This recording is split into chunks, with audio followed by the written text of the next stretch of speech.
kembali lagi di podcast Profesi Podcast bersama saya Cimeng dan salah satu narasumber kita yaitu Kak Sartin dari Fakultas Ekonomi dan Bisnis.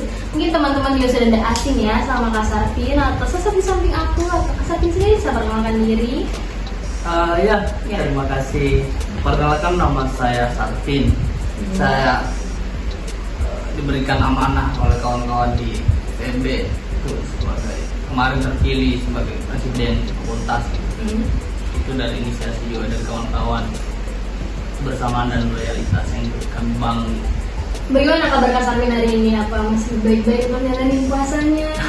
Atau Kak Sartin juga untuk beberapa bulan ini sempat sakit karena aktif banget nih kegiatannya Kak Sartin? Ya, aman-aman saja sebenarnya.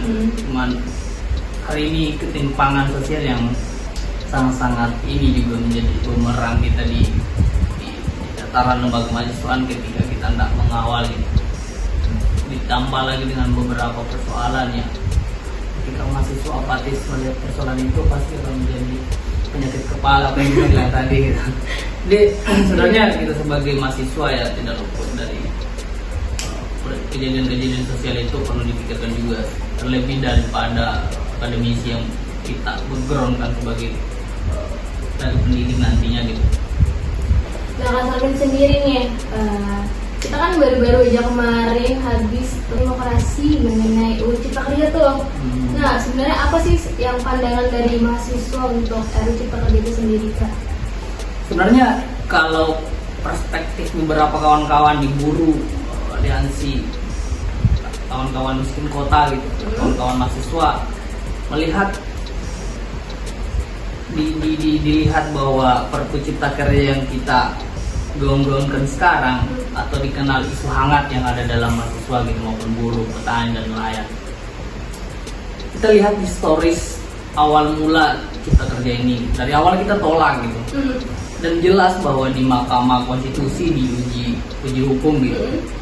Dan Mahkamah Konstitusi bilang ini inkonstitusional gitu. Inkonstitusional bersyarat gitu. Dan Mahkamah Konstitusi merekomendasikan DPR untuk merevisi ini selama 2 tahun gitu. Ya, dari 2021 November kemarin itu seharusnya direvisi DPR sebagai lembaga legislasi. Selama 2 tahun itu jangka waktu yang luas untuk merevisi gitu. Tiba-tiba 2023 kemarin awal-awal gitu, tiba-tiba muncul gitu aturan pengganti Undang-Undang Cipta Kerja. Sebenarnya kalau kita melihat aturan mendasar ya, sebenarnya Presiden berhak mengeluarkan Perpu Cipta Kerja ini. Undang-Undang Dasar sangat jelas nomor 2 bahwa Presiden berhak mengeluarkan pengganti undang-undang dengan dalil atas dasar kegentingan negara, ekonomi dan lain sebagainya. Tapi kan kita lihat sekarang kan tidak terlalu bagaimana sekali ekonomi, kegentingan juga tidak jadi soal, tidak jadi masalah. Bahkan Sri Mulyani bahwa ekonomi di Indonesia itu aman-aman saja. Itu yang pertama. Nah, kenapa Jokowi dan kawan-kawan di pemerintahan eksekutif tiba-tiba merekomendasikan dan membuat aturan ini? Kalau pembacaan kami ada 3 poin urgen dalam Perpu ini, gitu. Yaitu investasi, bisnis, sama pengusaha. Karena orientasi daripada Perpu Cipta Kerja ini copy paste dari Omnibus Law kemarin gitu. Kawan-kawan YLBH garansi juga bahwa ini pembangkangan konstitusi gitu. Ini mencederai aturan negara gitu.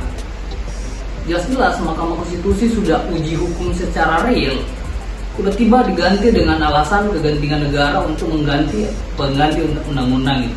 Kan itu keliru gitu.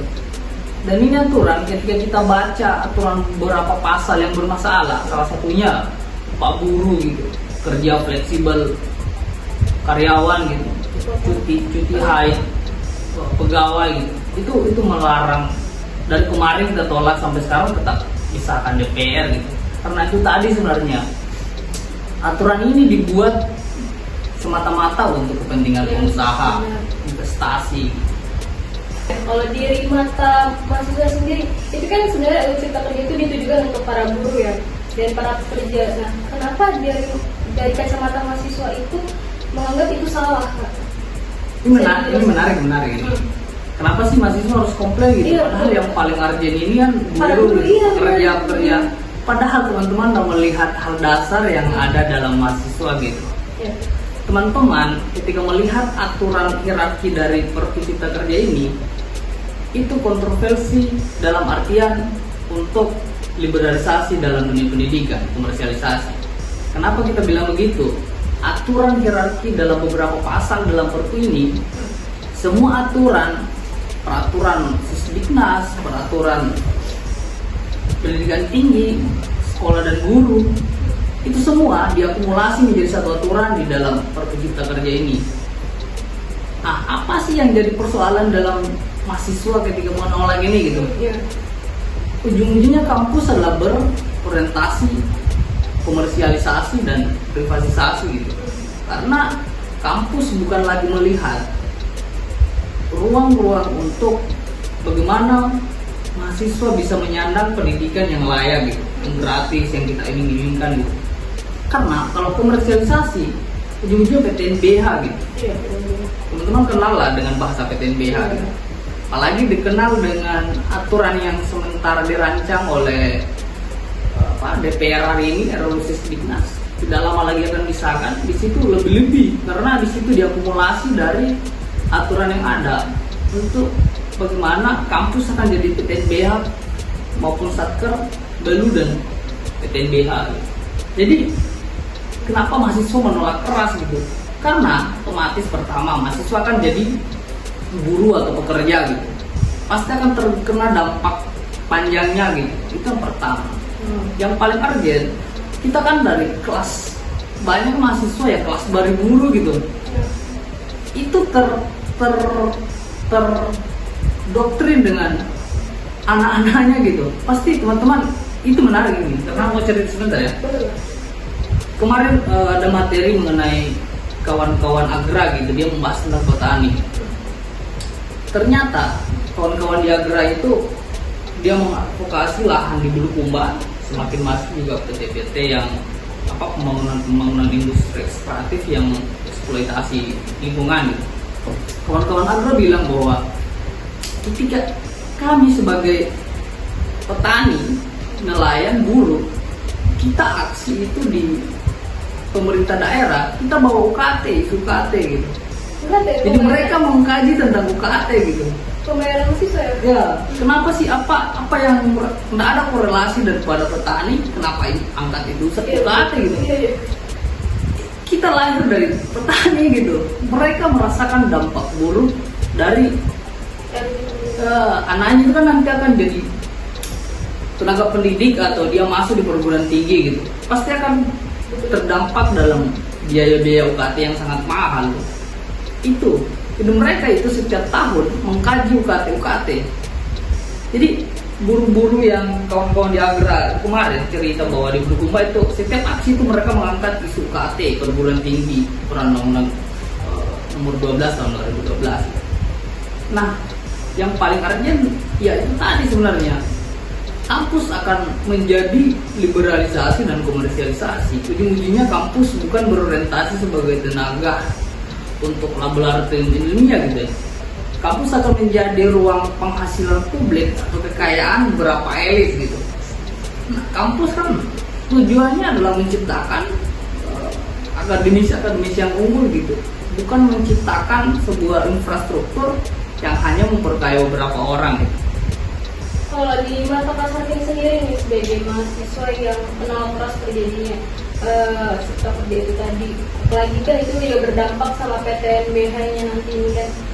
Nah, PTNBH kita kan di dalam kampus kita sendiri itu PTNBH ini sebenarnya juga sudah dikatakan sama WR3 kemarin waktu kita di sempat demo juga kan. Situ tuh itu tidak bisa kan Kak, dari universitas kita sendiri pun sudah jelas bukan sudah jelas ya, maksudnya dia tidak bisa untuk menuju ke sana karena kita belum mencukupi itu. Nah, bagaimana tuh? Ini menarik ini ya, bahas UNM lah kita bahas. Iya, PTNBH. Banyak orang nggak melihat sisi jeleknya di PTNBH gitu. Apa sih kampus yang sudah menerapkan PTNBH yang bagus di Indonesia gitu? Contohlah UI, UGM gitu. Kawan-kawan UI, UGM itu masih merasakan betapa mahalnya dunia pendidikan gitu. Jadi ternyata bahkan Mahkamah Konstitusi 2013 uji kawan-kawan UI kalau nggak salah itu sempat uji aturan permen nomor bukan permen sorry aturan pendidikan tinggi itu nomor 12 tahun 2012 gitu. Mereka menguji material dalam PTNBH gitu. Mahkamah Konstitusi bilang garis bawahi sebenarnya bagus ini aturan pendidikan tinggi. Kalau aturan mengenai dalam PTNBH hierarki dalam, ini kampus berpotensi untuk bukan lagi mencetak apa ya sebagai akademisi yang unggul gitu, tapi kita mencetak kampus untuk sebagai ladang penghasilan pengusaha gitu. Karena itu tadi jiwa otonom kampus untuk bagaimana dia bisa mengkeruk kekayaan yang ada dalam kampus itu sendiri. Karena perguruan tinggi berbadan hukum gitu, dia otonom mengambil kebijakan dalam kampus gitu. Nggak ada lagi campur tangan yang dinaungi oleh kementerian gitu. Contoh Unhas, sampai sekarang kawan-kawan di Unhas itu, kawan-kawan beberapa fakultas yang menolak sampai sekarang menolak PTNBH. Karena apa? Biaya pendidikan semakin mahal gitu. Kenapa sih yang menjadi sorotan sekarang? Kenapa kita di UNM menolak keras gitu? Sebenarnya secara konsep bagus gitu, secara konsep memang bagus, tapi syarat untuk kesananya itu masih minim sekali UNM gitu. Status baru saja dia belum tuntas gitu. Lihat apa fakultas yang menurutku yang tidak layak beberapa gitu yang bisa, dan infrastruktur serpras dan lain sebagainya itu masih minim sekali teman-teman. Di ekonomi lah contohnya. Ketika UNM untuk jadi PTNBH saya pesimis ya, saya berpikir jangka panjang ya, karena adik-adik misal adik-adiknya nanti teman untuk ketika ada yang mau kuliah di UNM dengan mahalnya dunia pendidikan, karena teman-teman mengkaji itu ujung-ujungnya adalah ke UKT gitu. Kenapa ke UKT? Karena dia memang bebas mengambil keuntungan dengan dalil. Misal persyaratan yang paling urgent PTNBH itu teman itu mengenai infrastruktur penghasilan kampus.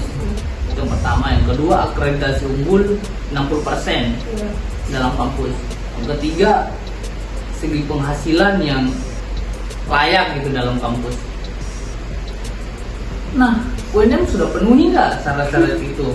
Tenaga pendidik dosen sudah layak nggak di UNM gitu? Penerimaan mahasiswa-mahasiswa yang kuotanya semakin hari semakin banyak, itu kan hal-hal yang subjektif ya, tapi itu mencederai kita gitu. Kayak ibaratnya kita mau beli sesuatu tapi uang tak ada gitu, kan lucu gitu. Apalagi sekarang nih UNM lagi penerima terbanyak juga kan nggak dari bank fasilitas yang ada. Nah, aturan baru sekarang untuk penerimaan kuota mahasiswa baru ya. Kalau Permen nomor 49 ya tentang penerimaan mahasiswa baru itu sudah berganti. Kalau salah kalau untuk mandiri itu 30%, untuk SB 20, SN itu 20 juga. Tapi biasa yang menjadi soal itu mandiri, kadang-kala lonjat. Sebenarnya bahasanya di aturan itu nggak apa-apa lebih 30%, lebihnya itu 40% lah menjadi soal. Tapi kalau 80% kan melanggar sebenarnya. Dan teman-teman sering mengambil data di fakultas itu ya alasannya lagi ya duduk negara, kami tidak bisa publikasikan secara transparan. Mengenai UKT dan itu juga berdampak ke PTNBH-nya nanti. Jadi kebetulan Mandiri juga menjadi penerima terbanyak nantinya untuk berarti bisa besar kemungkinan kalau dampak pembayaran UKT itu bisa biaya lebih itu di jalur Mandiri kemungkinan enggak? Ya, karena begini teman. Ya. Di dalam PTNBH, misal kampus sudah jadi PTNBH, karena di situ dari memang otonom kampus. Misal swasta, industri luar itu bebas masuk dalam kampus karena dia sudah otonom. Misal kayak dan lain sebagainya itu makanan-makanan yang berbaur industri luar itu sudah bisa masuk di dalam kampus gitu. Macam-macam yang ada dalam kampus mungkin akan di cancel gitu. Karena dengan adanya industri luar gitu, yang semakin elit. Tapi sebenarnya yang paling kita sasar adalah kita harus lihat aturan dasar, undang-undang dasar kita. Gua sih sebenarnya sipil Indonesia nggak mau kalau pandangan kami. Undang-undang dasar itu jelas bahwa mencerdaskan kehidupan bangsa, mensejahterakan warga miskin, bukan membangun jalan tol atau membangun industri-industri yang merusak lingkungan gitu. Masuk dari awal Soekarno gitu, ini tak pernah terwujud gitu sampai si Jokowi membangun beberapa infrastruktur jalan tol gitu. Itu yang dasar sebenarnya. Nah, kembali lagi ke PTNBH tadi. PTNBH kalau kami melihat sebenarnya kayak ibarat pisau bermata dua gitu. Ketika ini pisau digunakan dengan baik akan baik gitu. Ketika ini pisau digunakan dengan jelek pasti kemungkinan akan jelek gitu. Tapi watak beberapa kampus yang kami temui dengan background PTNBH ya ujung-ujungnya komersialisasi gitu. Karena itu tadi di kampus tidak bisa mengambil akumulasi keuangan dari penghasilan misal industri tadi gitu. Misal kekayaan dalam pembangunan industri gitu, itu tidak bisa. Jadi ujung-ujungnya UKT gitu, dengan dalil uang pembangunan semisal uang hari, dengan dalil uang pembangunan, uang apa gitu. Itu masuk hal-hal kecil, orang tidak mau baca gitu. Karena semakin hari pendidikan kita semakin minim yang akan menyandang pendidikan tinggi. Karena itu tadi mahalnya dunia ini. Coba teman-teman melihatlah jurusan-jurusan yang semakin elit gitu. Misal kedokteran gitu. Kedokteran sekarang kan teman-teman melihat ya 20 jutaan ke atas lah. Bagaimana kalau anak petani anak guru yang mau sekali menyandang pendidikan tinggi gitu. Oke lah ada beasiswa dan lain sebagainya. Tapi kenapa tidak kita mencetak seorang dokter yang sebanyak-banyaknya gitu? Kita nihil di ranah itu gitu. Ya dengan sebenarnya kalau kita melihat sejarah ya teman, perjanjian GATS dari pendidikan salah satunya itu kita sudah dimanipulasi politik. Pendidikan kita sebenarnya sudah dikomersialisasi atau diprivatisasi. Sebenarnya dari perjanjian GATS salah satunya itu pendidikan adalah sebuah lahan bisnis pengusaha luar atau kita kenal hari ini imperialisme gitu. Amerika Serikat yang semakin banyak utang negara ya dia bebas melakukan kebijakan apapun dengan syarat. Misal kan salah satunya Perpu tadi. Kan intinya adalah investor gitu, pengusaha gitu. Kayak ibarat saya kasih ke banyak uangku gitu. Kubuatkanlah sesuatu gitu, apa gitu, aturan. Itu aturan Minerba, teman-teman. Salah satunya itu program investor. Nah, ini kan Kak, ada sempat aku baca mengenai Perpu Cipta Kerja ini juga sudah beberapa diklarifikasi nih sama di webnya ciptakerja.co.id. Nah di sini tuh dia ada tentang kayak waktu istirahat bebas di sini. Waktu istirahat tidak hitung waktu kerja. Waktu istirahat antara jam kerja itu tidak termasuk ke dalam waktu kerja loh, Rakanakar pokoknya. Pasal 79 ayat 2 huruf A Perpu 2 tahun 2002 tentang Cipta Kerja menegaskan bahwa perusahaan harus memberikan waktu istirahat antara jam kerja paling sedikit setengah jam setelah pekerja melakukan pekerjaan terus-menerus selama 4 jam dan waktu istirahat tersebut tidak termasuk jam kerja.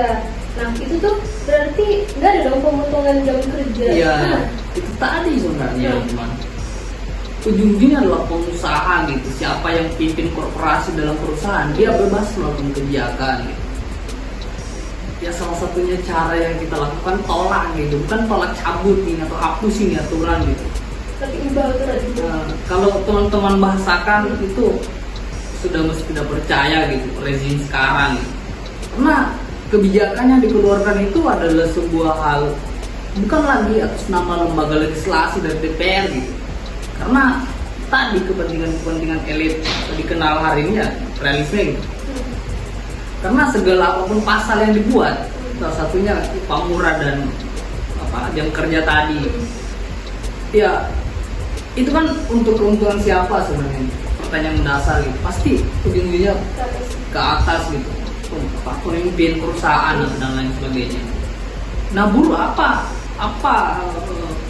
yang paling vital dia dapat? Nggak ada gitu. Palingan tenaga yang semakin hari semakin menguras gitu. Itu yang paling berbahaya sebenarnya.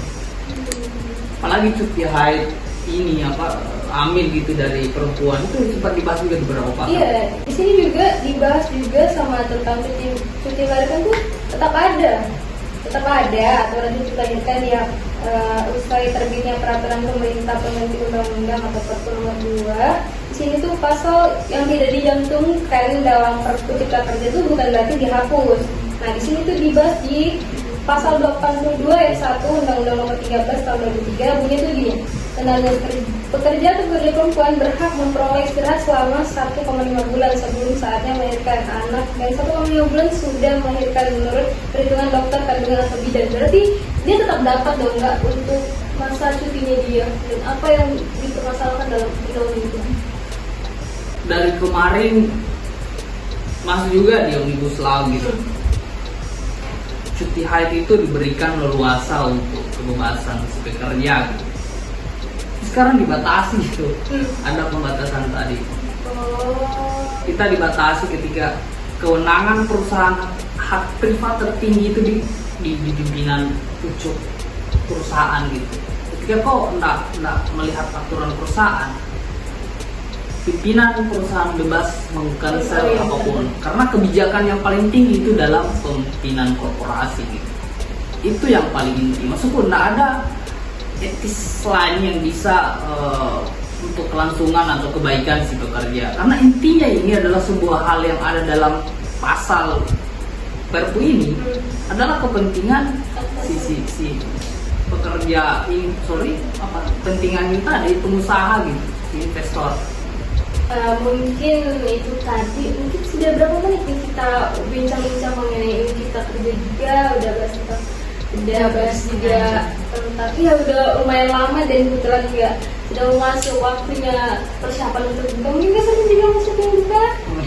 Nah, mungkin itu tadi bahas bincang-bincang kita, atau bisa pesan terakhir. Oh bisa mungkin, atau mungkin kita saat ini mau bisa langsung saja. Oh iya. Pesan terakhir yang ini. Saya begini teman-teman dari lembaga pers gitu di kampus. Ini hal bagus gitu untuk edukasi kawan-kawan di UNM. Kawan-kawan sekarang semakin nihil melihat persoalan dalam kampus maupun eksternal gitu, nasional gitu. Itu yang pertama. Yang kedua, ini adalah sebuah dobrakan baru dari kawan-kawan profesi untuk bagaimana meliput sebuah persoalan nasional menjadi edukasi daripada mahasiswa maupun masyarakat lokal gitu. Tapi pesan saya sama kawan-kawan, kalau bergabung gitu menyuarakan Perpu ini, karena Perpu ini adalah sebuah legitimasi kekuasaan daripada rezim sekarang gitu. Karena sekarang itu kita diserang bukan melalui kolonialisme gitu. Kita diserang sekarang melalui kebijakan atau aturan yang dibuat oleh lembaga-lembaga atau dikenal hari ini Trias Politika, edukatif, eksekutif, dan legislatif. Karena kita diserang sekarang itu melalui kebijakan mereka dari aturan demokrasi. Dengan dalil demokrasi mereka melakukan kebijakan untuk kesejahteraan dan lain sebagainya. Tapi ujung-ujungnya adalah kepentingan mereka atau elit-elit tadi. Terakhir mungkin Perpu Cipta Kerja ini sebuah hal atau sesuatu yang memang sakral, yang memang harus dihapus oleh DPR. Tapi DPR malah berkolaborasi. Pesan saya, rezim hari ini sudah kami tidak percaya. Nah, mungkin teman-teman mitra mahasiswa, bincang-bincang kita juga sudah berakhir di diskusi pada hari ini. Mungkin mitra mahasiswa juga jangan lupa untuk tetap pantengin YouTube Profesi TV untuk hal-hal menarik lainnya. Dan jangan lupa like, comment, dan subscribe atau nyalakan notifikasi di YouTube Profesi TV. Dan jangan lupa juga untuk follow Instagram baru kita di @profesi.umn. Jangan lupa, itu penting banget karena kebetulan Profesi sudah beralih akun dari Profesi UMN berubah menjadi Profesi.umn. Begitu saja, bye bye, terima kasih teman-teman.